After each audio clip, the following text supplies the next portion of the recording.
So, hey, good morning, everyone. I'm going to be talking about the future of Aperture. So really what we'll do is we'll get right into the agenda. And please, as Mike said, type in a question, raise your hand.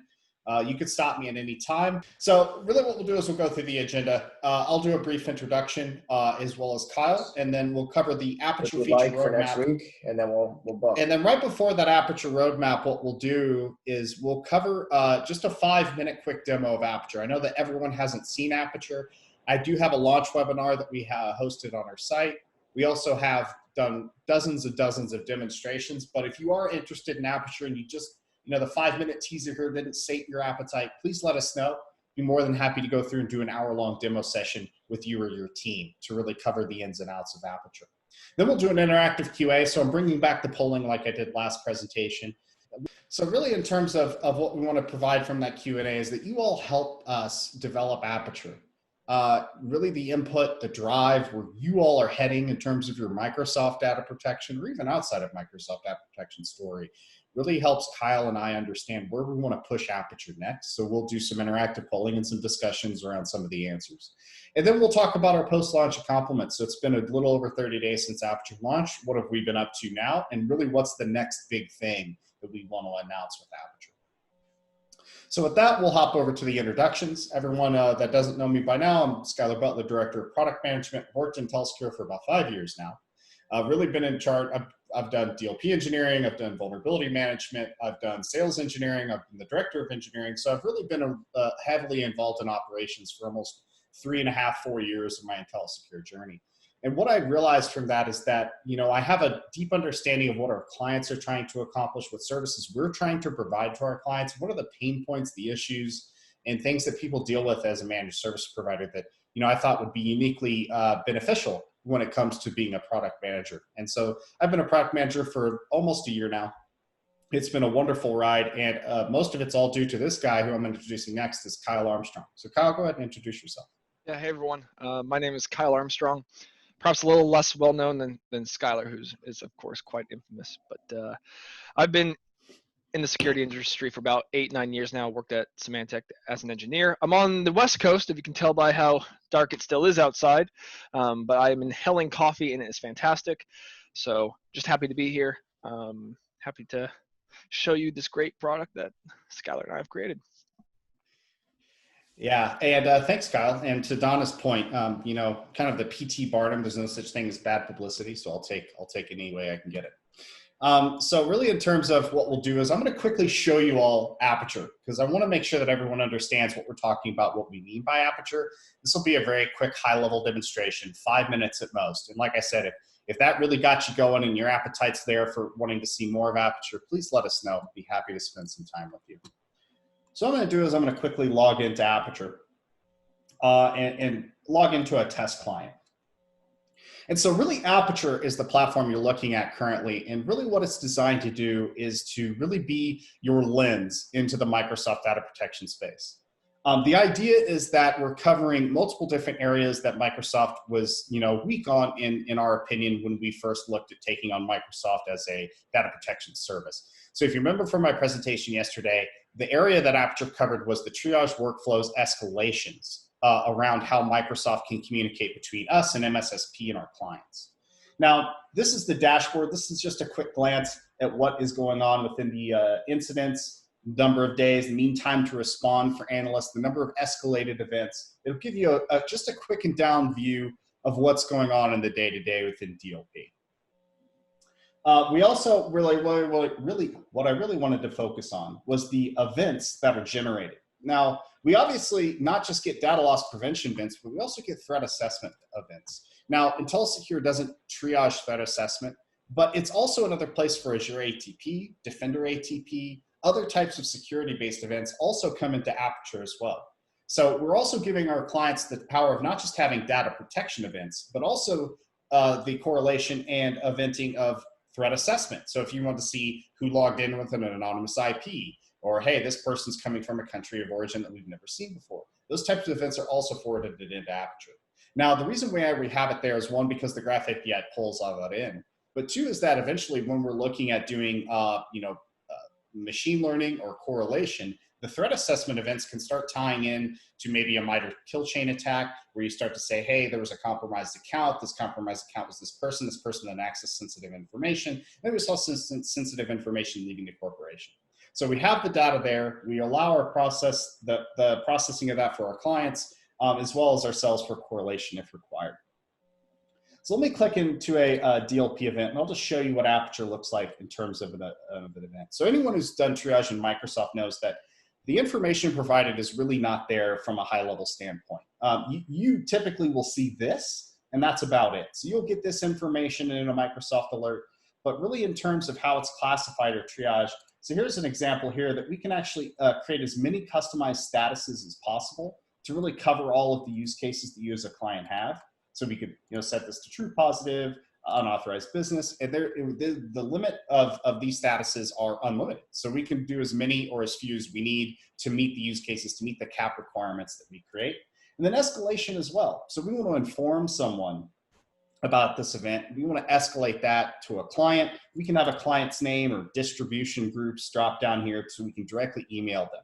Now what it does is it sends them this event number. What's unique about Aperture is that Microsoft doesn't have event numbers for their incidents. They're simply just long GUIDs or, hey, there's an alert. So what we've done is we've painstakingly built numbers into each event so that we all know what we're talking about, 6509. All right, so people that have worked with a Symantec, McAfee, and ForcePoint understand that workflow. We've added that into Microsoft as well. So you might also notice that we have a pane here. And this windowed pane is really, what's really powerful about this is that it gives us the ability to preview content within OneDrive. So remember, if we go back to the security AI presentation where that individual was saying, hey, like we extract the content, but we don't save it. But we want to allow, you would have to have permissions to be open the original documents of where that data is. We have the same type of thing going on here. We really want to have a preview mode for our analysts to visualize this, but they can't click on this, modify it.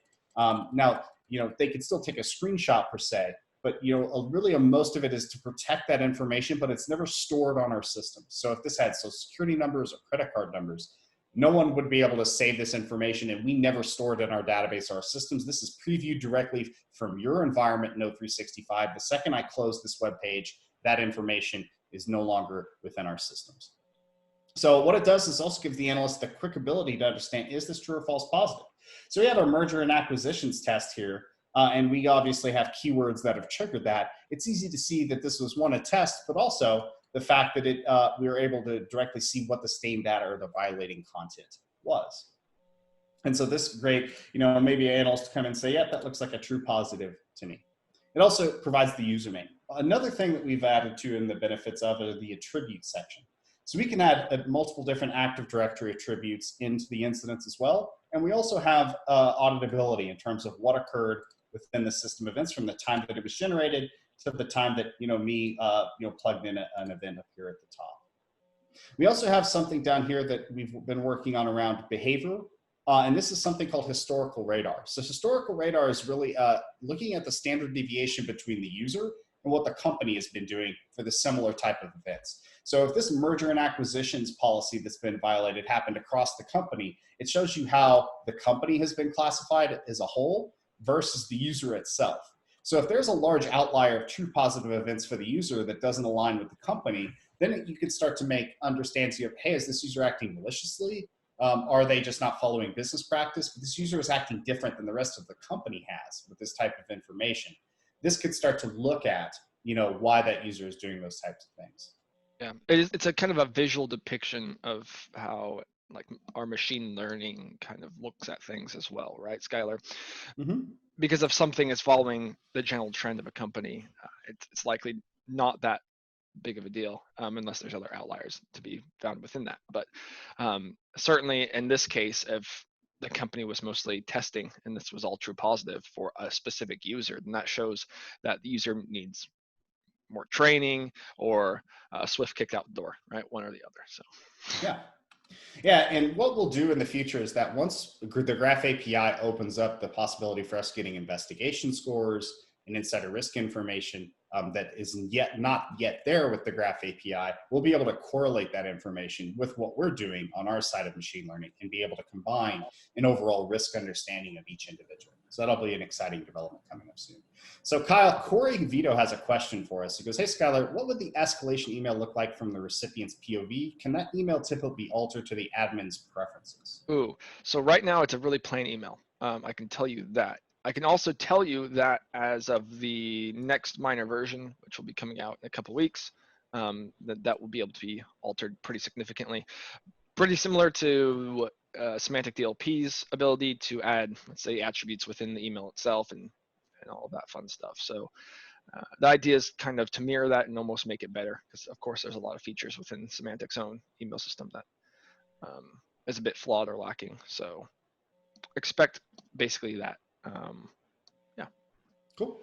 Yeah, and Cody also had a follow-up. Is the escalation recipient only limited to email, or can a text message to a mobile phone be added? Right now, we only have email capability. Okay. So, I mean, this isn't really a function. We're not adding text messaging. Don't get me wrong here. But you should know that every single, this is like, I feel like I'm deviating here, Skylar, to a lesson in something else I shouldn't be doing. Just Yeah. FYI, that you can actually use an email address and it works as a text message to any phone. So like my phone number personally, there's an actual email associated with that. That works for pretty much everyone who's on this call too. There's actually an email address associated with your phone number. So you can actually send text messages to people via an email address. So would that be like my phone number at verizon.com? Yeah, it's very similar to that. And it actually works to send you text messages. Oh yeah, I've never really used that before. That's cool. Well, so technically, yes, we can. Yeah, thanks, Stuart. Thanks, Kyle, for clarifying that. I learned something new today.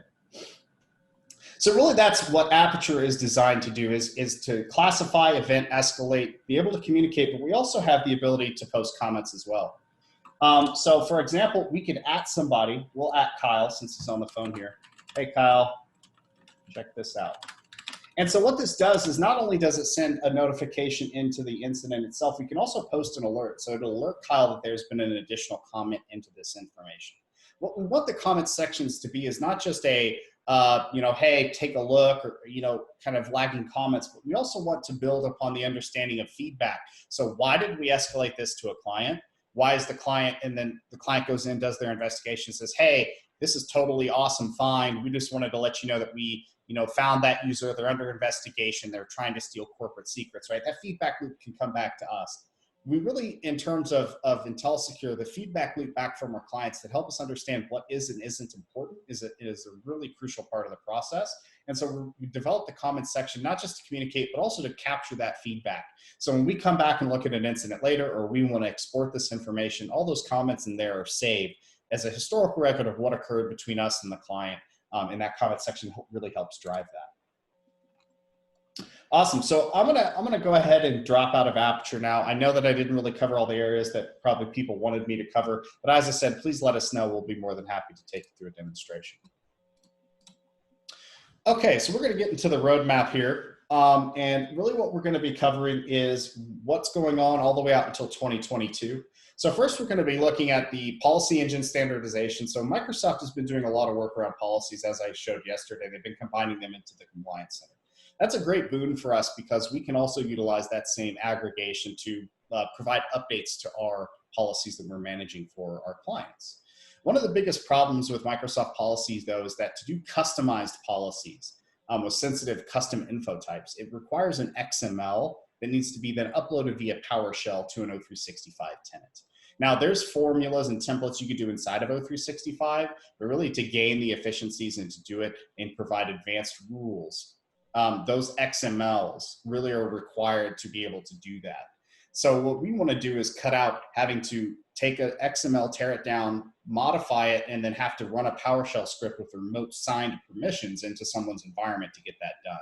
What we'll utilize are the API permissions to be able to utilize that, and that's something we're working on currently. The ticketing bridge for Remedy Force is there. There was submit a ticket within Aperture. That will be eventually be able to pull down a client's ticketing, regardless of what tickets open, and be able to display those within Aperture as well. So it'll become a ticketing portal over time. And then also something we've been working on are the day-to-day operational issues and minor improvements. So bug fixes, quality of life, minor improvements of different areas that we saw once we've launched. And we've been really, that's been our main focus, to make sure that Aperture is as stable and as feature-rich as possible when clients are being onboarded. So then we're going to go into the next year of 2021. And really what we're going to be focusing on is making our RBAC more robust and more capable for clients' needs. So right now we have the ability to separate roles by Active Directory attributes as well as roles within Aperture. What we want to get is even more granular by policy, by the category of data, by the classifications that can be applied. We want to give our power to our clients and ourselves to be able to show that we can meet least privilege and separated duties as much as possible, because we want to be secure and private by design. For people in the UK that have GDPR concerns, as well as people that have highly sensitive information that maybe not every analyst in the company should have access to, and everything in between. So we also want to improve our comments and notes section. We think it's a great tool, but we also want to have the ability to do a searchability. So if someone had a comment and they remembered a number or something they placed into that comment, we'll allow that to be searchable, as well as to have the ability to internalize comments between us and our analysts, for example. As I mentioned before, for that historical radar, we're also looking for insider risk and UBA integration.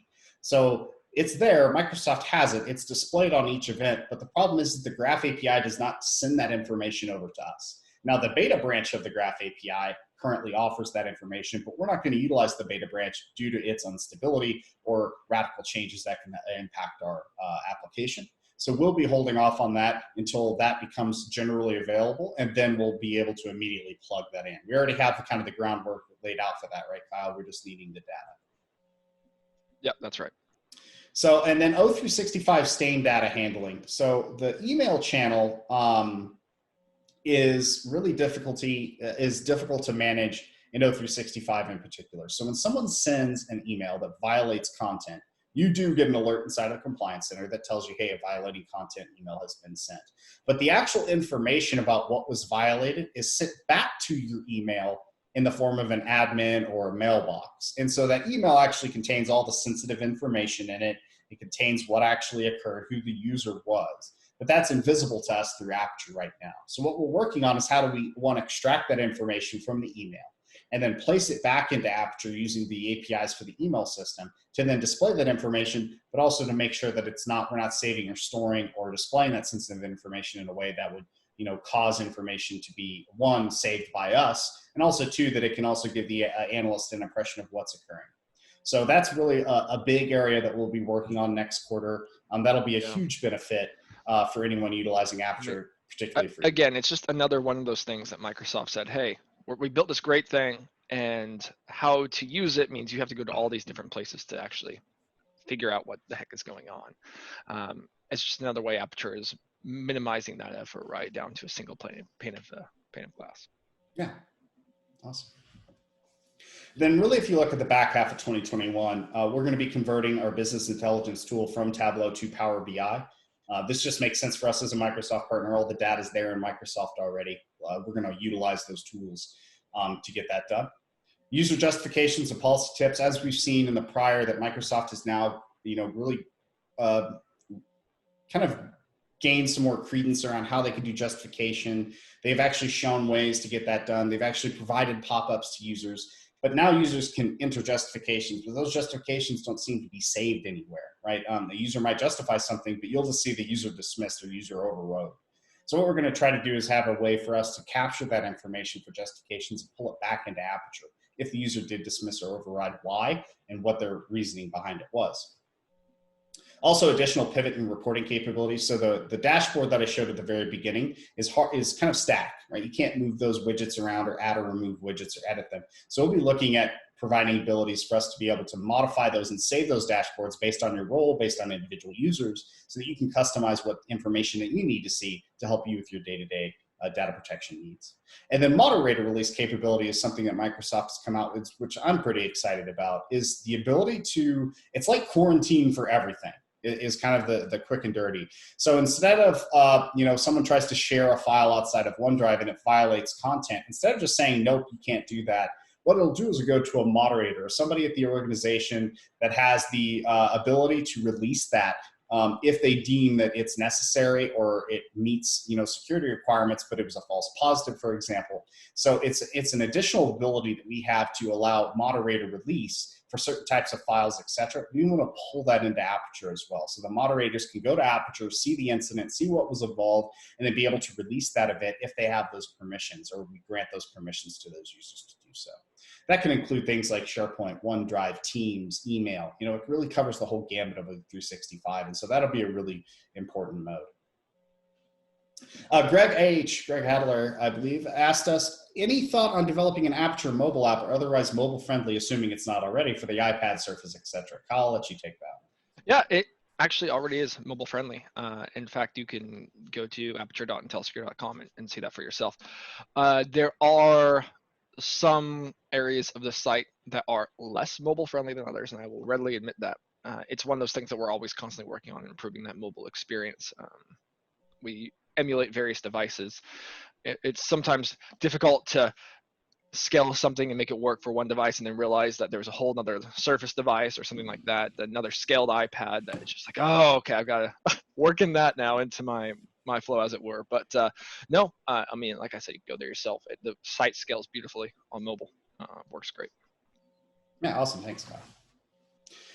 And then really in terms of 2022, now, obviously, when you go through a roadmap, the further out you go, the less accurate it becomes. Any product manager should be able to admit that. So really in terms of 2022, we're going to be looking at what's next, what's on the horizon. Really that input comes from you all as well as what we see in the industry. Microsoft at the beginning of 2021 could completely change how their data protection works. We've seen that several times over the last 6 to 12 months. So, this can change with how Microsoft changes, what goes on with InteliSecure, what we're tackling, what we consider important, as well as what our clients want and need. So really determining the next direction is something that we're going to discuss with on this call. And that'll really be, the next several segments will be live demonstrations. So everyone get your browsers, your phones out, get ready. We'll do a live demonstration. We'll kind of go through some of these some of these polling questions and be able to confer and discuss and see what people need. Adam Zaladek just asked, do you have any plans to have other vendors such as McAfee? It'd be great to have good cross-platform execute control in an intermediate layer so we can use the best tool in each service without affecting the triage team. Adam, this is a wonderful strategy. It's something that, Jeremy Whitcop, I think even Stephen Drew has mentioned to me before as well, that, why don't we just make Aperture the centralized focus for any data protection program? As we're moving to the cloud, we see multiple different vendors getting thrown into the mix. We have, things like DLP, Symantec on the Broadcom agent. We might have McAfee in the cloud. We might have Netscope, CASB, or Microsoft somewhere else. How do we combine all of those disparate DLP tools into a singular way of handling incidents? And I think that that's a wonderful use case. And we're going to discuss and explore that as we go through this presentation. So Tim asked, do you think that Microsoft will provide competing functionality improvements that will make Aperture obsolete? So this is one of the first risks that I pointed out when we first developed Aperture. Yeah, Kyle, you want to hop in on that? Yeah. I mean, I probably would tackle this question a little differently than you would, Skylar. So why don't you hit up it first, and then I'll add my flavor. Sure. So really what Aperture is there to really do what we do best. I think that Aperture, combined with our data loss prevention experience, has us understand what our clients need, what we need to effectively manage a data loss prevention, data classification, whatever the data protection program is. We have the best understanding because we've done it for a really long time for multiple, thousands of large companies. And so we understand exactly what we're looking for. When we look at Microsoft, I just don't see it, or I can't find it. And I don't think Microsoft is acutely aware of the issues that they're facing. I think they know that their tools is disparate. I think they know they have a bunch of consoles, different places. They're starting to combine that down into the Compliance Center, which may look like, hey, if Compliance Center just gets their stuff in line, then why do I need Aperture?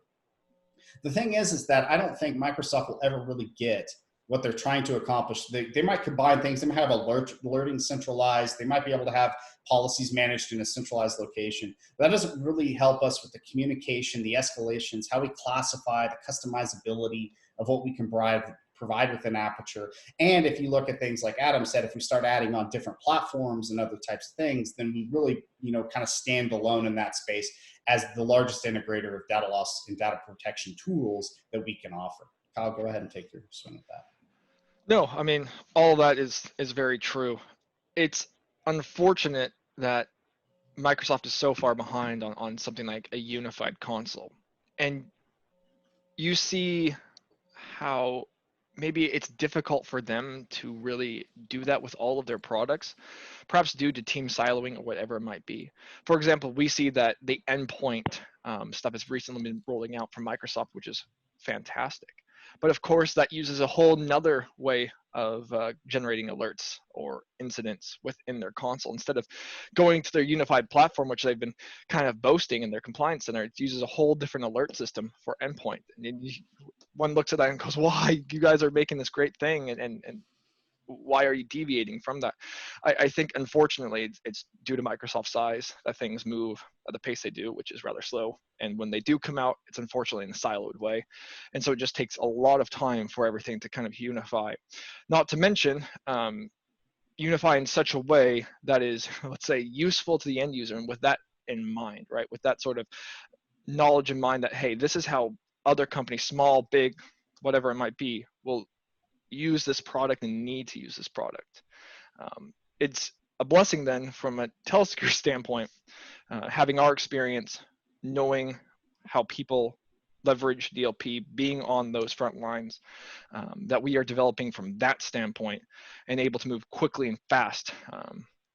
As it seems, we're already ahead of Microsoft, and therefore staying ahead of Microsoft. So hopefully that answers your question. Yeah, absolutely. Thank you for that. So we're going to go ahead and get started with the polling. And then as always, please hop into pollev.com, Skylar Butler area 20, or you can text. So if you've seen Aperture or just exposed to Aperture, what's your first impression? So you could throw one or two words in there, and we'll build out a word cloud and see kind of what everyone thinks immediately. What's the first thing? What's that impression that you get that Aperture is going to be providing? Let's see if we did our job describing Aperture correctly. And while that's happening, Rick, also, given the pace of continual improvements that Microsoft makes to their products, isn't there a risk that they will bring a capability like Aperture to a market in a year to 18 months? I think we covered that in the last question that Tim asked, in terms of obsolescence, but, really in terms of will they bring something to bear in 18 months? Maybe. I don't know in terms of what Microsoft roadmaps are. I know that they are serious about data protection. They're serious about security. They're starting to take up a large market share in the security market. I think I saw something about 26% of all security products are now going towards Microsoft, right? So they are definitely the elephant in the room when it comes to security products. But everything that I've seen, and there's like 6 different teams working on these different areas. To Kyle's point, everything is very siloed. I don't know if they could do it in 18 months, even if they wanted to, unless they just had a singular top down, hey, I want you to go out and develop something like Aperture. I don't think that'll organically happen on its own without some type of stiff competition, maybe even from us. Yeah, and Skylar and I have the benefit of knowing some of the project managers and developers at Microsoft, and the ability to ask them questions. And you can definitely tell that from their point of view, they're trying to push stuff out as fast as they can. And when it comes to, let's say, comments, I'm not trying to make a dig at Microsoft here. Don't take that this way, guys. It often goes by the wayside, right? They're trying to focus on getting their product out the door right now, which is the next 12 months, as it were. And the comments that Skylar and I have to come up with, hey, I need this functionality. It's not really on top of their priority, right? They're not focused so much on the perspective of maybe their clients, right? They're just trying to get that product going in the first place. So 12 months, 18 months, I don't really see it happening, to be quite honest, that they even catch up to where Aperture is. Not to mention that in the next 12 to 18 months, we'll be pushing Aperture even further ahead. So some great points. Yeah, so here's a word cloud, Kyle. Let's take a look at this. I think my favorite is probably fresh. It's my favorite word there, but I think that what you see is potential. That's actually probably the closest to where this has the potential to become, really your data protection tool. And there's a lot of work that Kyle, myself, that we're going to be doing to ensure that that potential is met with a wonderful, fully functioning, polished product. And we're continually working towards that every day that we work here at InteliSecure. But all of these are very positive words. So I really appreciate everyone that participated. Thank you guys. And as always, if you want to know more, just let us know. Yeah. I was going to say proprietary is an interesting one to me too, Skylar, because there is some patents behind Aperture, right? So even to the point of our last discussion, there's certainly some things that Microsoft can't do because we hold those patents on it, right? So Yeah, that's a great point. I like that. Thank you all for participating in that, and we'll go on to our next question. So now we're going to kind of switch it over. What would be a concern about using Aperture? So individual votes will appear. You can upvote or downvote, or you can add your own. But the idea would be, what's your concerns? What are the issues that you think that Aperture would provide, or where do you think some gaps might exist with Aperture? And as always, we'll discuss those once those populate.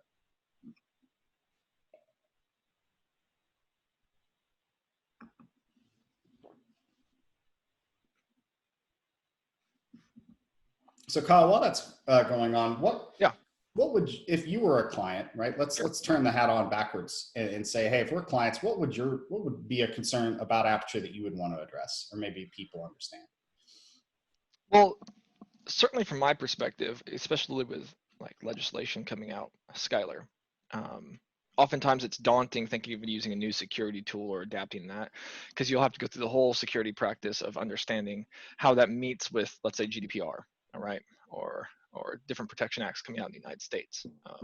So that can be a major roadblock for a lot of people, because there's certainly tons of effort behind even trying to understand how a product, especially a cloud-based product, protects your data along the way, right? Because you have to own that in the end. That would be a major concern of mine. Yeah, oh, great. So far we have four. We have dependency on InteliSecure with a winky face. Yeah, that's kind of why we like our products to be a little sticky. So I don't think that that's a concern for me.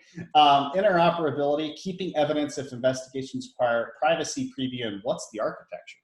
So let's go ahead and start at the top. So interoperability. So obviously this is designed for Microsoft. It is a tool that, in terms of how it interoperates with other products. So how does it interact with a SIEM? How does it interact with an incident management tool, CRM? Where does it fall into our security stack with other tools? Is it just another console, right? I think the interoperability is something that we're focusing on in terms of how do we get information out of Aperture to other places, right? Do we develop a syslog, an API? How do we get information to a SIEM or to other types of aggregators that other security people depend on for all of their other consoles to become kind of that singular link of the method out of the madness of all the speeds and feeds that other consoles provide? So I think that, yeah, that's a very valid concern, and we'll want to address that with our own open API capabilities. Keeping the evidence if investigations required. So the best thing about this is that although we don't store or process or have that information, all of that information exists in Euro 365 tenant. So the ability for Microsoft or Aperture to locate and say, hey, this is the actual user, this is the folder, this is the file, can be identified with an Aperture. You can go back into 365 and get that evidence, right? As an administrator of OneDrive, for example, go into that user's folder, make a copy, throw that to a legal hold somewhere. Right, so there's a capability for you to get that information because all of it exists in your environment. We're simply just displaying it for you. Privacy preview. So there are a lot of features that are private, right? And you're like, I don't want to jump onto the DLP endpoint because it's still in a private mode, or I don't want to jump into the new Microsoft feature because it's been in preview mode for 6 months, and I'm not sure how that will act in the wild or once it goes into production. I completely agree, right? We've always had a hard stance, even back in the day, like we don't do Dotto releases of, Forcepoint, or we don't do Dotto releases of McAfee. We want to see that patch in the wild first. I think that also holds, with Microsoft as well. When it becomes public, don't be an early adopter unless you really, really have a great use case to adopt that technology, and you outweigh the risk of it being unstable or not providing the information you think is there. Fortunately, Microsoft's a bit different than other companies I've dealt with, is that they have rigorous QA testing. That's why it's in private preview for 6 months to a year, is that we typically see a lot more stability when Microsoft releases a product, say, than another typical third-party vendor that we might be familiar with. What's the architecture? So Kyle, I'll let you run this down really quick, and then we'll hop on to the next question. Yeah. It is largely entirely Azure based. We use their serverless platform, Microsoft serverless platform, to run Aperture. So there's no technical hardware that we're managing from that standpoint. Software as a solution. That is Aperture in a nutshell. On the back end of Aperture, we're using Cosmos DB. again, up in Azure, cloud-based as well. The way that that communicates is simply directly to an Azure tenant, Azure AD tenant, as it were, over the Graph API. So entirely cloud-based. Implementing Aperture is as simple as a few clicks of your mouse, and I'm not joking about that. The great part of everything going to the cloud is it simplifies greatly the work behind setting up a security solution like this and getting it working immediately. Pretty streamlined, pretty quick, and again, leveraging Azure, leveraging Microsoft for everything. We're cutting down on a number of security concerns, a number of data concerns, especially when you're looking at things like GDPR. We really, from the mindset of, hey, are we protecting data? Are we making it easy for the client? Are we keeping security in mind? We are on the forefront, as I think InteliSecure has always been, of building a solution that answers all those questions and improves on them. Awesome.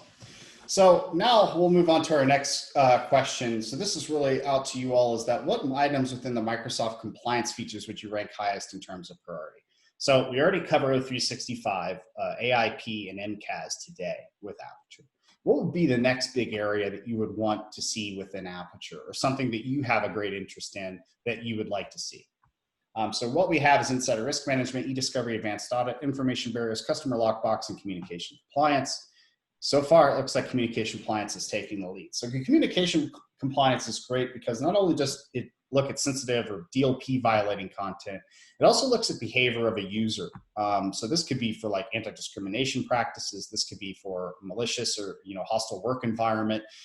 What it does is it monitors all communications and really puts an understanding of what standard you're trying to comply with that communication. So it goes kind of beyond just, hey, it violated a policy, this is wrong. It really has Microsoft has a whole pre-built compliance set that allows you to apply and stores and looks through all of your communication logs to determine if there's been breach of any type of compliance set that you're willing to look at. Insider risk management, obviously, one of the top. This is just huge for anybody in the DLP field, because how do you determine why somebody does what they do, right? And insider risk is becoming a large issue, especially as people are all remote now, and cloud security might not yet be there, or people can access things from their personal devices. What are they doing with that information, right? There's probably, and it'll be interesting to see next year, after all 2020 has been analyzed, is was it malicious insiders increased or decreased by COVID? Due to the fact that job stability wasn't there. You have a lot of, flexing budgets, you have people going on furloughs, you have, did that increase or decrease the amount of malicious employee attacks to organizations? That would be a really great, cool question to answer. And it's kind of a funny thing, because insider risk is where we really focus our, let's say, machine learning and AI development at, right? Where we have patents at too, Skylar, because it's really easy to see how people deviate, right? Where something like COVID hits and maybe they start trying to move different information from inside the company to outside. That sort of spike in behavior, that difference in behavior through at least our engines that we've developed and we've been testing, is extremely apparent to see. Yeah, that's a great point. Awesome. And then one last poll question, and we'll kind of go into the end segment of post-launch. So if you could define the roadmap of 2022, what would be a priority for your organization? So we have wide. This is to Adam Zalodek's question. Aperture will become the centralized tool for multiple DLP solutions. Regardless, you bring your DLP tool, integrates to Aperture, you have single pane of glass to manage all of your DLP data protection, data classification tools, as well as CASBs. Deep, Aperture will encompass all Microsoft security tools and become a single solution to Microsoft compliance and data protection. So if you have a one-stop shop, you're all in on Microsoft, Aperture will cover every use case that we could possibly throw E5 compliance at. That'll be a great tool in terms of being able to consolidate all those different areas into a singular understanding of, when I look at a user, I know what's going on by behavior, by restrictions, by classifications, by policies. All of it's there. I can analyze an entire user and what's going on within that singular pane of glass. And then branching out, looking at other security products to integrate. So you might look at security AI and their wonderful privacy tools. Can we integrate that to Aperture and do DSRs once we see violating content, be able to send that off to security AI? Do we look at IAM or identity? Do we look at how we can integrate with conditional access policies in Azure AD to prevent users from accessing certain content? And we could do that from Aperture. Or we already have the threat information there. Why not we build a correlation engine that pulls all threat alerts to DLP alerts, and we can not only find when a possible compromise has been there, but also a possible breach, and be able to kind of go end to end on that kill chain with all the information that Microsoft provides. So a lot of exciting different ways. If you looked at the three-prong road that we're looking at now, we have a lot of ability. Now, each one of those has their own costs, their own timelines, their own development processes. But I really think that it's awesome just to get an opinion of what people want to see. And so far, Kyle, this kind of surprised me is actually it's going deeper into Microsoft. Oh, and as soon as you say that, some people vote there for wide. So Yeah, of course. But no, I mean, really drilling down into Microsoft, especially because we do see, I mean, perhaps it's not as surprising. We see a lot of people looking at Microsoft and knowing that they already have the licenses for it and thinking that it's a cost-saving utility, that if Microsoft was only better, only able to do all the things that semantic DLP, that McAfee could, that all these other expensive solutions could, that maybe not only could they save costs, but get the exact same security protections, if not better, out of Microsoft. So maybe deep makes a little sense there. But of course, as I say that, wide gets more votes. So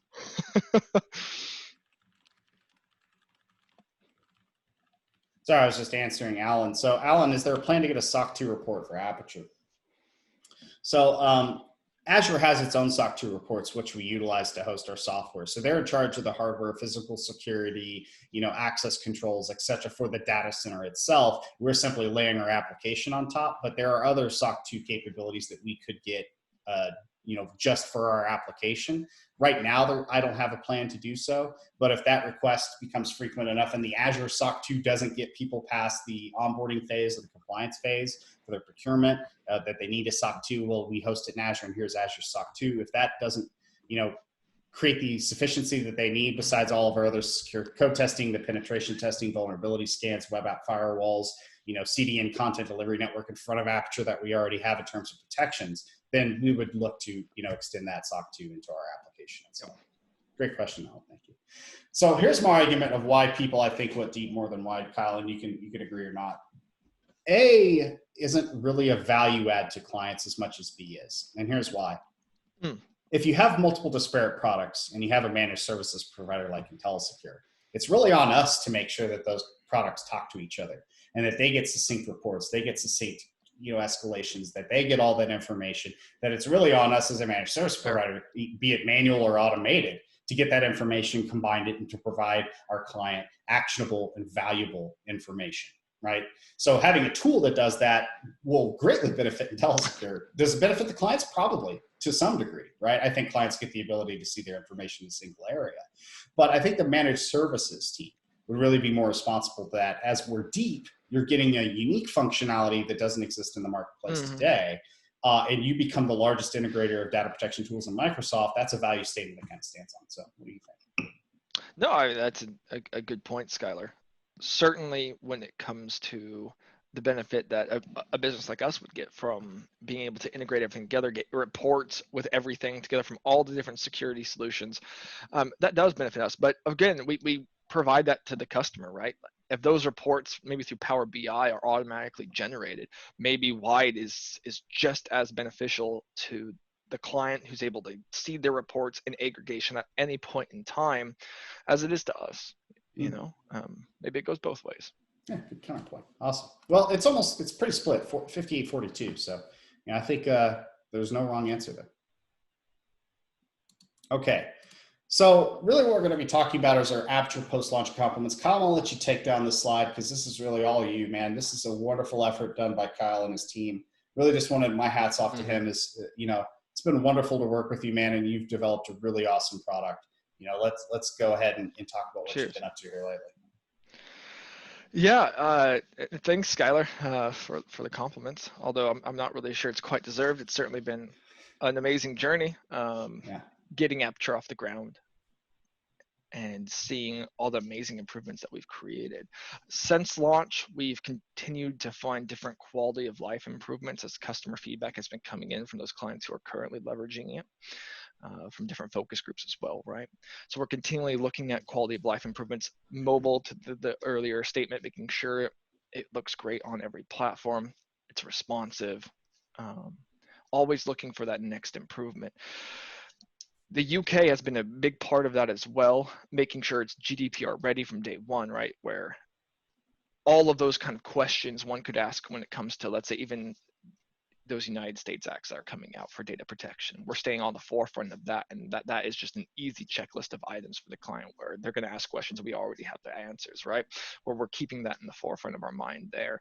RBAC capabilities within Aperture as well. Obviously, when we look at the small demo Skylar gave, there's sensitive information, making sure that people who leverage Aperture, that is even further restricted down to those people who need to see that information. Again, keeping those ideas behind data ownership in mind.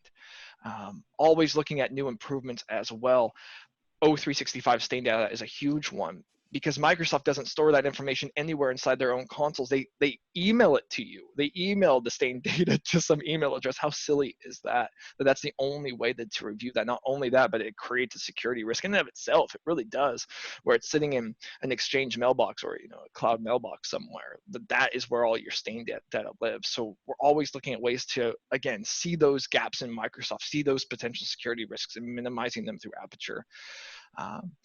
Always looking at little things as well. We've been expanding the team, looking at those little things, looking at little improvements and enhancements, always trying to push Aperture ahead and push it forward and stay ahead of someone like Microsoft, who, if at this pace, to all those questions in the chat, will be continually behind us. So, yeah. Awesome. So what's next? What's the big kind of reveal? So we're going to bring an early Christmas present to everyone here that has Aperture or is familiar with our FXSP platform. So those that aren't, FXSP is the patent that Kyle and I have been mentioning throughout this presentation, as our machine learning algorithm that correlates information between user to user, incident to incident, and it does two real major things. One is that it does a QA process. So if an analyst and the human and the machine disagree, it gets reviewed by a tier 2 analyst that determines who was right, who was wrong, what needs to be corrected with that. Typically, it's the analyst, and we go and retrain that. So we're providing 99.9% accuracy of our triaged events for those that do have FXXP installed. The second piece is that it'll do and conduct automated triage, as well as balancing that with a risk evaluation. So if you think about the ability of, hey, there's a lot of noise, and we all know that Microsoft policies are not as mature as Symantec, Broadcom, or Forcepoint. So you'll get false positive rates in the 30s or 40% even. How do I manage that? I can't tune the policies anymore. It seems to be a problem. Why don't you let a machine learning algorithm go and clean all that noise up for you? Let's allow FXSP to go and handle all the false positives. So now you're only seeing 60, 70% of the events that actually aren't false positive. And then even within there, it can start doing things like informational, authorized business use. You can really unleash the power of machine learning that we've developed to get out of the noise and get out of the day-to-day slog of, hey, this is an event that occurred. It's not really important. It's the first time it's happened. Maybe that matters. But then the other time where it's happened 40 other times in the past, it's been the same classification, no action's been taken. Let's get that out of the queue. Let's get that out of the way. Yeah. So in what we've seen when you fully implement it at a Broadcom client is that 70% of the events, once it's turned on, are reduced within the first day. Let's unlock that same power within Aperture. Let's give everyone actionable intelligence, right? Let's work on what's meaningful. Let's put, as Stephen Drew likes to say, the gray matter on what matters. So if you have the ability to put, 10 to 12 minutes per event as opposed to 2 to 3 minutes per event, that's really the huge benefit that we want to provide our clients as well as our own analysts. We want to find those significant finds. We want to protect your data. Let's give ourselves the time to do that. And that's what FXSP is going to be. I would say in the Microsoft space, Skylar, it's even a bigger time saver than that. Because what we're finding is the time it takes for an analyst or any client individual to go into a specific alert within Microsoft and drill down through all the different pages and all the different consoles to actually figure out what was going on is much more of a task than it is in something like McAfee and Semantic, right? So Aperture not only makes that easier for the client in a single pane of glass, but through FXSP, it's highlighting, it's telling you, hey, this is an anomaly in the system. This user is starting to do something that is a behavior that might be of concern to you. So it's not only reducing all of that noise, all of that busyness, but in such a way that's providing what I would think is a substantial value Yeah. in time and effort. So Tim asked a client, how do your clients get Aperture? Is this an extra cost item or a part of the InteliSecure MS DLP support contract? Great question, Tim.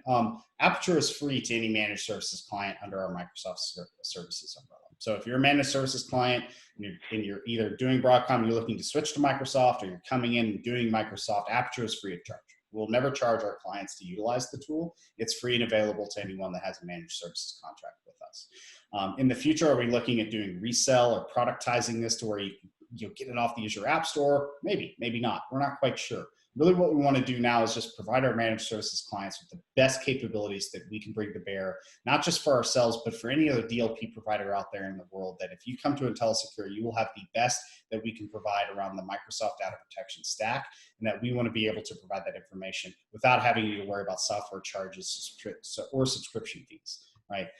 We want to have the benefit of retaining you as a client, and this is just one of those additional things that we have to, keep you around, but also something that provides a different level of service that no one else can provide, and it's unique. It's a great question. Thank you for asking that. And so, Kyle, we have 3 minutes left. Is there any closing statements you'd like to make to the group? Besides, thank you for attending, and we really appreciate the discussion. Of course, always that, Skylar, always appreciative of people's time in joining us today. But hey, from where we see security, and Skylar and I have a constant pulse on that, this is another evolution to that, another way to continually narrow down and fine tune what is valuable to the client, right? Cutting out all the noise, making it a single pane of glass, making everyone's lives easier when it comes to security, which is a daunting prospect for many people when it comes to what should I be looking at? Is this a concern? I don't know where to begin. Aperture is that lens, that focus, narrowing down that scope and saying, hey, we understand the problems. Let us give you a solution. Awesome. Couldn't have said it better myself, sir. So again, thank you everyone for attending. I'm going to pass this over back to Mike Sherwood. And as always, if you have additional questions, I'll be around. Kyle will be around. Put them in the chat. We'll be more than happy to get back to you with those answers. Thank you all for attending this session, and we hope you enjoy the rest of it. Thank you. Great. Thank you, Kyle. Thank you, Skylar. Great session there. We have about 2 minutes until we kick off the next session, so we will open it up for any questions. Again, you can just unmute and ask the question, or put that question in chat. And we do appreciate your contributions during the session as well. So as you can see, the speakers are monitoring the questions as they come in. It does allow for getting your questions answered during the session. So I'll pause here and see if there's any questions.